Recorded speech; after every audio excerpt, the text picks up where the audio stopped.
વિપુલ ઉડનાવાલા સુરત શહેર કોંગ્રેસ પ્રમુખ જે રીતે 12 વર્ષ ભાષણ ही मेरा शासन है એમ કરીને આ સરકાર ચાલી રહી છે। તેઓએ લોકોને છેતરા છે। તેઓએ 12 વર્ષ પહેલા કીધું હતું કે મારી સરકાર બનતા હું મોંઘવારી ઘટાડીશ, મધ્યમ અને ગરીબ લોકોને સહાય કરીશ, તેઓનું જીવન સરળ બનાવીશ। પણ આજે આ મધ્યમ વર્ગ પોતાના સ્વાભિમાન ખાતર લોકો આત્મહત્યા કરી રહ્યા છે। તેલ નથી ભરાવી શકતા, ગેસ નથી ભરાવી શકતા, અનાજ નથી ભરાવી શકતા, તેમજ પોતાના બાળકોની ફી નથી ભરાવી શકતા। આજે મોંઘવારી અસહ્ય છે।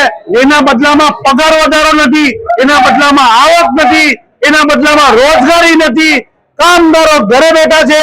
અને આ સરકાર ના નેતા વિદેશમાં જઈ મહિલાઓને ચોકલેટ ખવડાવી 32 બતાવે અને ભારત દેશની જનતાના લોકોનું અપમાન કરી રહ્યા છે। ત્યારે આ દેશના નેતાને અમે मांगनी करे थे कि भाषण ही मेरा शासन नहीं चलेगा, आप रिजाइन कर दो। आप एडवर्टाइजमेंट नहीं हो कि कभी जियो का कार्ड बेचने आ जाओ, कभी आप मेलोडी चॉकलेट, कभी दाल मुड़ी, कभी लिट्टी चोखा, कभी वो कभी ये आपका काम नहीं है। आपका काम भारत देश को आगे बढ़ाना है। लेकिन आपने देश के साथ धोखा किया है, देश की जनता को छेड़ा है। इसीलिए हम सूरत से यह आंदोलन कर रहे हैं कि आप रिजाइन नहीं करोगे तब तक हम हमारा आंदोलन चालू रखेंगे। जय हिंद, जय Bharat. Harshad Jariwala, ward number 12 corporator. મોંઘવારીની સામે આજે ખલ્લા બોલનો પ્રોગ્રામ સુરત શહેર કોંગ્રેસે રાખ્યો હતો, તેમાં અમે આવ્યા છીએ।